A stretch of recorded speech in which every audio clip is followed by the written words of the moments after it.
Yes. Good afternoon, everyone. Let's discuss something from Far East, like from India and from China.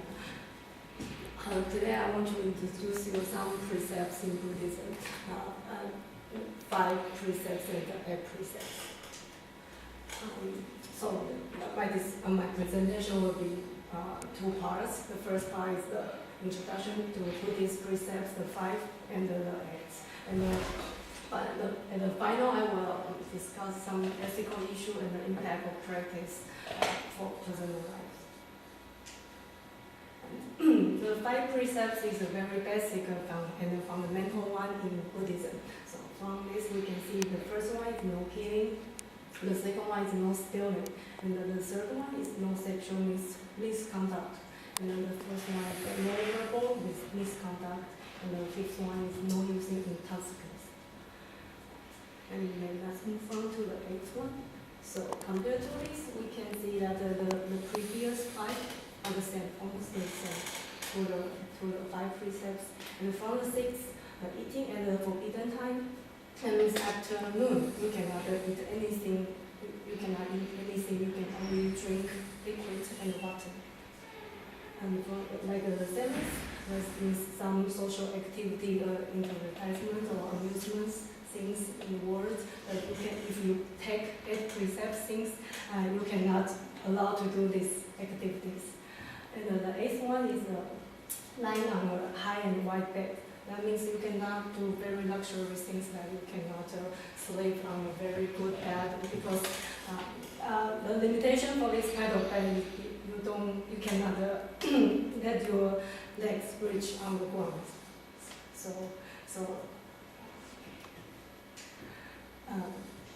So we can see this too. Like the third one, no sexual activity, and the 5 very basic one is no social misconduct. So let's give a definition for this. That if you take the Buddhists take the 5 precepts, that means you can only have sexual activity with your official love. Let's say that.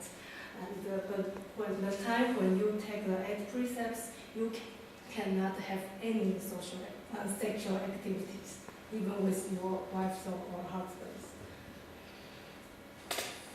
So the 5 precepts are the kind of lifetime precepts, unless a Buddhist they want to give up to being a Buddhist. Otherwise, this is a lifetime one for them to take. And for the 8 precepts, there are 2 times, like 6 days in a month, and these days and 10 days in a month. So there are you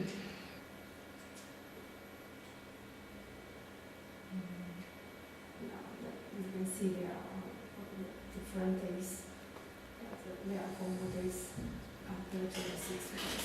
So if a Buddhist want to do some Buddhist practice, like a meditation or chanting Buddha's names, he or she can take 8 precepts, and we can make him or her more focus on those activities. So for the 5 precepts, it doesn't matter since the Buddhists keep them as for everyday life. It's easy because it doesn't against any law or laws in the world. And for 8 precepts, it's better to practice them in proper locations, and when one could be sure that he can make it. Because you can see that some social activities if you cannot have social lives, sometimes you feel it very difficult. But the best location, of course, is if a Buddhist can go to a monastery or nunnery to do this practice, and during that time they can take the 8 precepts more easily. And let's discuss some reasons that why Buddhists they want to take precepts, and basically they take 5 at the first, and then they decide to take 8 in the end. To be a very good Buddhist and to have a better chance to get rid of karmas, that means something bad in the end. And if they take the precepts, they can really fully concentrate on personal Buddhist practice. And for lay Buddhists, if they take the 8 precepts, they can experience the monastic life instead of being a nun or being a monk immediately. They can have some time in between that to be a lay Buddhist and to be a nun or monk. And for the marine in the future, if they can take the 8 precepts very well, that means they won't suffer from starving. And so my research is more focused on some interviews and field work in Taiwan. I interviewed some reporters why they decide to undertake precepts, and when they take these precepts, what difficulties they will encounter in their daily lives. Like the 5th one is easy because undertake these precepts, you just do you are just a very good person in the world, and you don't do anything harm to others. But to undertake the 8 precepts at home, I say the secular life, means that you have very different lifestyle to others. So how do Buddhists deal with the difference between themselves and the family, friends and colleagues, and if that's possible for them to live a harmless life by practicing this monastic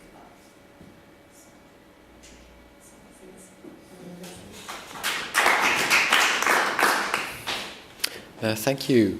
Could we take another look at the 5 precepts, please?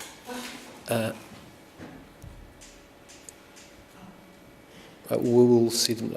Oh, thank you very much. Could it be that number 5 is just there because it could lead to the other 4, or does it have a separate reason? Is it there in its own right because intoxicants are bad, or is it because intoxicants can lead to killing, stealing, sexual misconduct, or verbal misconduct? Okay, these 5 basic, very fundamental precepts in Buddhism. The 5th one is the only one that you can keep, you cannot keep. You can decide you want to keep for a while. And of course, the major goal for you, for Buddhists is to keep them well. But the 5th one is that if you cannot do that or keep that, you can tell to another Buddhist who is also taking these 5 precepts that I won't take this one until I am sure I can make it. So, but there is no reason to. They're all on the same path.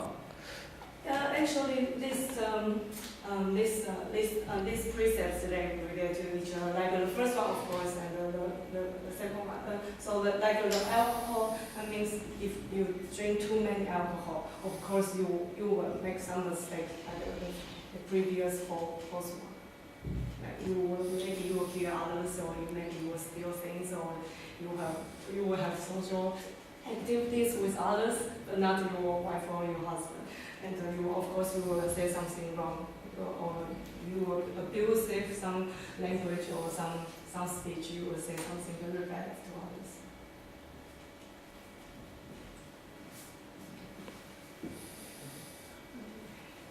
Could you clarify the last slide, with the conclusions?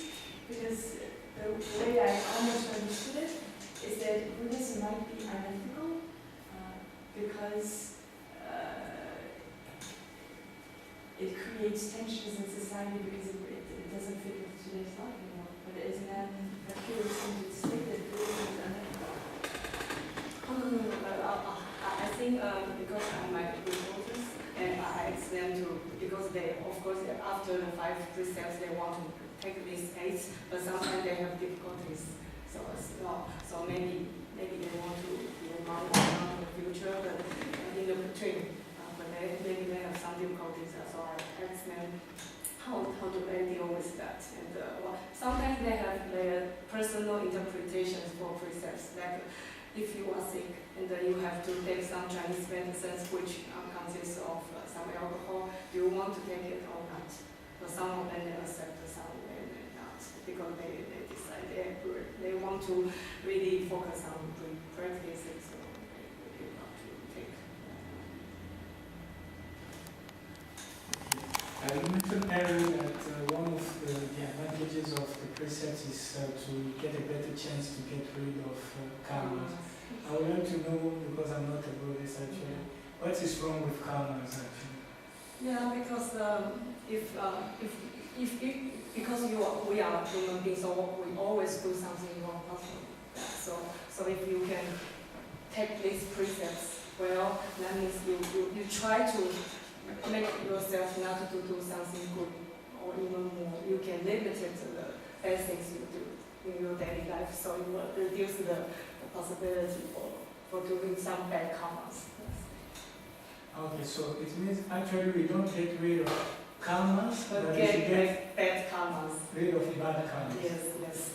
But okay, now this is some translation from, because we don't say it's a neutral word. So like karma is something that we are really in it. I mean, for Buddhists, they are really in it. So it's better just to get over this life circle. So if you can get rid of the life circle, then you won't have karma. You won't be interfered by the karmas anymore. So just to clarify, if I take it correctly, it's a bit like if you do something wrong, but later on you start to live by the 8 precepts, for instance, you can reduce your stock of bad karma and it goes down. I think something you already did bad is layer. Yeah. But if you can do some better things, you get more chance to not go to hell. Okay, so you can reduce. So by repenting, you can. You won't repeat something wrong again and again. Just remember, I won't do that anymore, because you are taking precepts. You always remind yourself not to do something wrong. But the crucial question for me would be: are you not adding to the problems, or are actually reducing the problem? Can you be a very bad person until the age of 20, then live 60 years following perfectly all the precepts, and that the value of the bad things go? Because you're saying that all those bad things you did are still there. They're still there. You can't get rid of them. You cannot get rid of them, but you will have better chance. You've got a better chance than the others. Okay, good. Let's just try to compare to Catholicism, because we can pay a visit to our priest and things are solved. Which was a nifty innovation, if you ask me. Okay. I may give a little additional information for the question you just answered. It's Buddhist, it's non-analytical. That actually, for the Buddhists, they spend more and more time sitting there to think about themselves and the world and the life itself. So that's the reason you can see a lot of publications from acting or documentary. Most of the time they're sitting and they do this. This is the nature of Buddhism. Not only about those kind of behaviors, more than that. These precepts No. Okay, thank you very much. Another thought and question provoking.